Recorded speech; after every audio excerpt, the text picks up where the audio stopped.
All right. All right, time to get started. Welcome to plenary session 5, entitled Driver Compensation, New Labor Models for Transportation Workers. You might remember last year at our virtual conference, we had an excellent panel talking about AB5, the future of drivers. This is something that we're endeavoring to do every year because drivers are that important, and there's a lot of change going on, as you can imagine, in the industry. I can't think of a better person to chair and moderate this panel than my good friend Ira Goldstein, who I think I know now for close to 30 years, going back to law school days. But Ira, many of you know him in the industry side. On the regulatory side, he was the chief of staff of the New York City Taxi and Limousine Commissioner, the founding father of the TPEP system in New York, which blossomed around the world. He also received numerous awards for that project that he worked on and commandeered, including New York City's Demonstrated Excellence in Project Management Award from the Department of Information Technology and Telecommunications. Since leaving TLC, he's been the executive director of the New York Black Car Fund, which I believe has been sponsoring for many years now. And I think most of our regulators are familiar with the workers' compensation and other benefits for the drivers. Ira is a lawyer. He has a master's from Fordham. And he also, is very involved with private endeavors, including the Simon Wiesenthal Foundation, and helping people out in his spare time. Ira is a founding member of the Mensch Club, and is a true mensch for all practical purposes, and every step of the way, and very knowledgeable about the industry, with a really good perspective and a tell it like it is philosophy. So, Ira, I think this is the perfect panel for you. To deal with these new entrants and old entrants and drivers and what's going on. So thank you for taking the time to, first of all, sponsor. Many of the panelists, I think almost all of them are sponsors. So we thank you for your sponsorship. And thanks for agreeing to volunteering to moderate the panel, Ira. And so I'll hand it off to you, my friend. My pleasure. And whenever you need something, I'm there. And this is a great group that you got going here now. I always kid around with Matt, but it's actually serious. My wife knows that when my time on this earth is done, that Matt's giving my eulogy when you hear intros like that. So thank you, everybody. One quick piece of housekeeping is when you look at the bottom of the screen, there's a Q&A button. So if you have any questions, we would like you to use that, or if you want to speak, if you raise your hand, we just ask, I worked with the panelists, if you just hold the questions till all the presentations are done. Okay, so thank you. You can move ahead, Kim, to the what is the Black Car Fund. So I'm going to just run through quickly. Of course, the Black Car Fund has a unique model that is the subject of this panel. Many of you may be familiar already from prior sessions in previous years. So I'm just going to run through some of the key points quickly before we get into the presenters of the panel. And we got quite a good panel. Really looking forward to hear from everybody. Got very innovative and unique things going on. So what is the Black Car Fund? It came into existence back in 2000. Before there were any rideshare companies. At the time, it was meant to basically cover the void for the black car industry, which still has independent contractor drivers, and to give them the workers' compensation that existed, at least in the taxi industry side. Under the New York state law, if you are a dispatch facility, and it does apply to the entire state, not just the city, and you do 90% of your business on a non-cash basis, and the dispatch facility owns less than 50% of the fleets, then you're required to become a Black Car Fund member. We never twist arms, but we have a good program, a good model. So usually it's rather we turn away a couple people rather than have to push anyone into it. But it is actually in the law as a mandate. Obviously, we all know in the gig economy, or at least the phrase of the gig economy, that type of work has existed way before. But when Uber came to town, The fund went from what's been called sometimes a mom and pop type of operation covering the traditional black car industry. It really grew exponentially with Uber, Lyft, and others that have joined the market now. So we're at a point now where we probably have between 400 to 500 member bases, and statewide we probably have close to 100,000 drivers that are affiliated with those bases. So we've really moved ahead. So the next slide. So how does it all work? Okay. The Black Car Fund is unique in the sense that we have a surcharge that is placed on top of the cost of a ride. We don't operate like a typical insurance company where we charge a premium. So that is what really makes it unique, besides the fact that we do cover independent contractors that have workers' compensation. In a way, we have a kind of quasi-taxing authority, because the fund can change the percentage that we charge on only 30 days notice to the Secretary of State in New York. We don't require any other approval. I believe in almost all cases, even the city of New York, if they want to raise taxes, they have to go and get approval from Albany. So it is also unique in that respect. Okay. The other thing is that on the last bullet point there, back in 2019, we received authorization from New York State to increase the surcharge or use up to 0.5% of the surcharge to provide additional health and wellness related benefits. So I'll be talking about those a little bit more in a minute. Okay. So in 2020 is when we raised that surcharge we were at 2.5% to 3%. It was only the second time in a 20-year history of the Black Car Fund, going back to 1999 even, that we raised the surcharge. The other time was just we had to raise it during the Great Recession. So, and this was the other 0.5%, like I said, was for these additional benefits. So I think that anyone that has any kind of insurance in their personal or business life, you don't go 20 years with two premium increases. So we're proud of that. We're proud of that track record. Okay. What we do, what we cover, what we offer our drivers, I should say, in terms of, we don't just provide workers' compensation, and it is the same workers' compensation that any employee would have with the company. We offer a defensive driving class where the drivers are paid $300. Yes, we pay them $300 to take an enhanced version of the defensive driving class, which is also a licensure requirement of the local New York City TLC, and they're eligible to get that $300 every 3 years. We also have a wellness program that has several components to it, but we try to focus on exercises that the drivers can do to keep in shape while they're driving, and also some other socially responsible components to it. And the drivers get paid $150 to take that class.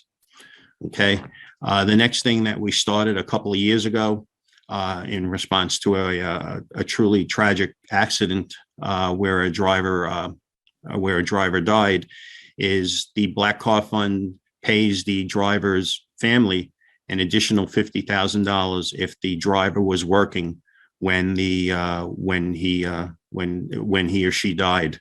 That's on top of, in addition to any other benefits that a worker is entitled to, death benefits under the New York State Workers' Compensation Law, and I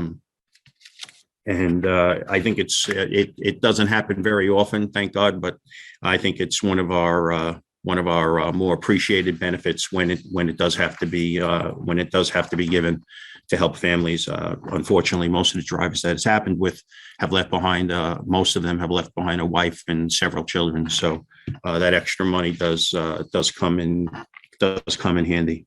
What I referenced before about the additional health-related benefits that we provide, I'll just run through those quickly. We were providing telemedicine for years before the pandemic, when anyone even knew what telemedicine was. There was also a basic dental plan. There's a basic vision plan where we also have a vision van that goes out to areas where drivers congregate, such as the airports, and drivers can either make an appointment for an appointment in the future at one of hundreds of locations around New York, or if there's not too bad of a line, they can actually go in and get their vision checkup on the spot. Another thing we give is also the Independent Drivers Guild. You'll be hearing from Brendan as one of the panelists later.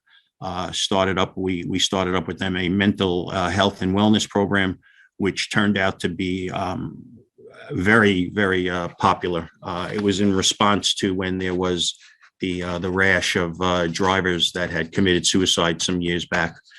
We worked with IDG and put together this very successful program.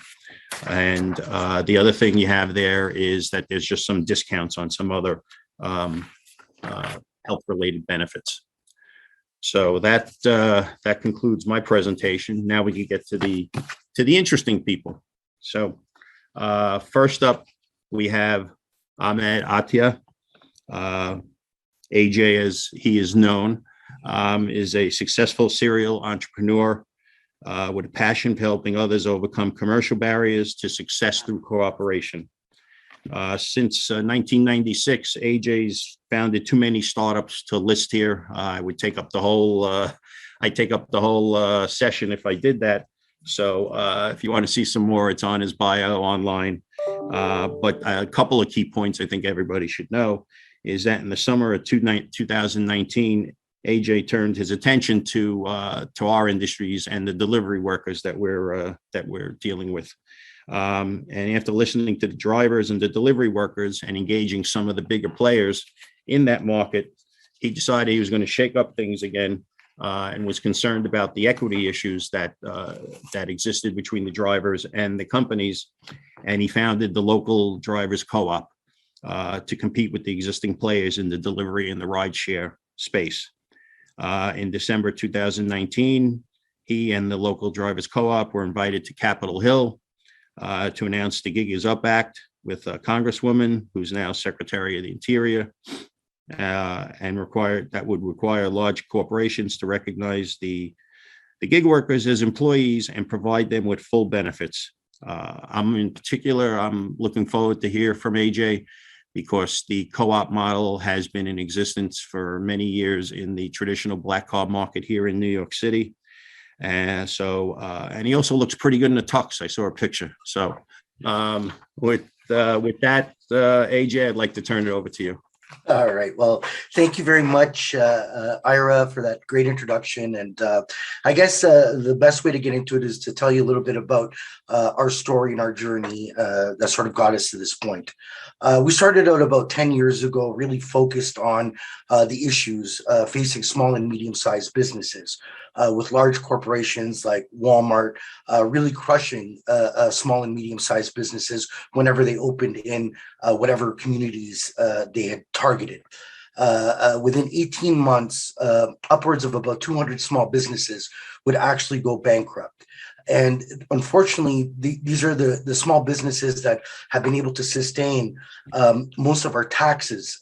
As you know, a lot of these larger corporations are able and are very savvy and are able to get away from paying taxes, which in the end, we as the citizens end up paying for it, whether it's through healthcare or our roads or our education. Unfortunately, this trend of large corporations of not paying taxes has been something that really kind of hit home, and really at the expense of small and medium-sized business, which is till today the largest employer both in the U.S. and Canada. We first built a platform 10 years ago to survey various communities, to really ask them what are the issues that they're facing. And one of the things that came up time and time again is basically buying power. Unfortunately, those small and medium-sized businesses did not have the ability to leverage economies of scale, much like the larger corporations. So we decided in 2013 to build a buying platform, the first of its kind, which would kind of be a digital one. I mean, there's been buying groups around for forever. I guess where we innovated is by sort of digitizing that side and creating a real way for people to communicate. Also in 2013, when we launched the service end of the buying group, we were invited by the CFIB, which is the equivalent of the NFIB in the US, and the local BIAs or BDO to work with one of their major groups in downtown Toronto to stop a Walmart from opening. And when we sort of unleashed our platform onto everybody and got everybody to share their voices, we were able to sort of get the communities to come together and literally stop this Walmart from opening up, which would have destroyed this important part of downtown Toronto. Since then, and after understanding the success of the platform, we decided to create a much larger one, a more robust one, and also to conduct different pilots. We did pilots in everything from foodstuffs to auto parts. In all cases, we were able to deliver products for about 50% cheaper than they would traditionally be able to purchase on their own. And by 2017, we were ready to sort of create this new partnership between the NFIB in the US and the CFIB here in Canada, truly bringing these small and medium-sized businesses together. At the same time, Amazon was threatening to open up HQ2 in Toronto, and Bloomberg had decided to do a feature on us and invite us to actually come out and talk about the platform. Fortunately, a lot of very influential people in the cooperative landscape, both in Canada and the US, saw the value in what we're doing, kind of reached out to us and said, hey, you know, what you guys are doing is amazing. How can we all work together and truly, you know, connect all these different cooperatives, which in America today represent 1 in 3 Americans. I was blown away with the sheer numbers. I had no idea that even till this very day, 51% of all the farmers in the US are actually cooperatively owned. Some of the biggest success stories in the US, like Land O'Lakes, a multi-billion-dollar cooperative, or Napa Auto Parts, really the list goes on. We felt, you know what, we really needed to look and understand more about this situation. And we ended up signing a very interesting deal in 2017 with a pretty significant cooperative in the US. And they in turn shared our story. And literally overnight, we had tens of thousands of new members signing up, voting on products. And luckily, we were able to conclude our first major joint purchase between Canada and the US, where we were able to save our members up to 50% on everything from coffee to light bulbs to cleaning supplies, etc. Once the conversation started opening up with such amazing people, such as like America's only Nobel Prize winner, Howard Brodsky, what we found was that, you know, helping the small businesses purchase the products and the cooperatives was really half of the problem. The other half was actually giving them applications and tools that would allow them to retail their products, much like the Amazons or the Walmarts of the world, where you could literally, you know, get everything right off of your application. So we decided then to sort of put things on pause and actually develop our own marketplace, which we completed by 2019. At which point we did go talk to the Ubers and the DoorDashes and a bunch of different organizations that, you know, after spending some time with them and having our lawyers really look at, you know, the data ownership and all that sort of stuff, you know, we felt that, you know, this might not be the right fit for us, especially for what we're trying to accomplish. So then we decided to run a whole campaign where we actually started speaking to the drivers. And what we found was that the drivers, you know, other than them feeling not, you know, how can I say this, being taken advantage of by these larger corporations, not knowing what the other side is, what they're actually charging the consumers, versus, the margins that they're actually making. And most of all, one of the things that kept coming up again and again and again was this whole issue of automation. And that's where we decided, you know what, in order for, if we're truly going to, complete this relationship that we have with these cooperatives and these small business institutions, we need to create our own cooperative that, by us taking that market share away and creating that value, would actually allow us in the future to be able to joint purchase those electric vehicles and those autonomous vehicles on behalf of our members. And this to us was a very important thing. And that's probably was the main reason why in 2019 we were invited to Capitol Hill, even though we are Canadian, with both Congresswoman Hanlon and also Nancy Pelosi, who really kind of held us really up high and said, look, you guys have kind of figured out a way to sort of stop this huge disruption that's going to come in the new economy due to automation. And put it in a way where those people or those drivers are not going to be sort of left aside and left on the street. So we then decided to obviously put all of our energy into completing the development of both our delivery app and our ride-hailing app. And fortunately, we had completed all of that development about a year ago now. And through a bunch of our partnerships, we've been able to start a bunch of pilots both here in Canada and in the US. We're currently running in Jacksonville, Florida, in Toledo, Ohio, and a few other cities that are coming up in the first quarter of next year, both on the ride-hailing app and on the delivery. In Canada, we've already launched in Ontario, in Kelowna, BC, and a few other places like that. And we're really just excited about now that everybody's getting back to normal because of this whole COVID that we all had to deal with, and these this new reliance that took place, especially on these delivery applications that are out there, that we are now ready to sort of come to market. And we do have some amazing announcements coming up in the new year. Some amazing A-listers, celebrities standing and holding our banner wide, and we're just excited to get out there and help as many organizations as possible. We are not just focused on gig workers or Uber drivers or Lyft drivers. We are actually focused also on taxis. We've created a special class for people that made certain investments in their medallions historically to honor and respect that investment that they had made, and to sort of create a buffer for everybody in the future. And potentially, when that driverless disruption takes place, which, as we all know, as early as 2023, Lyft and Motional has already announced that they will be launching in Las Vegas, which means within a couple of years, we will see it in the major cities across the US. And again, when these larger companies don't have to pay for their drivers, the pricing is going to change dramatically.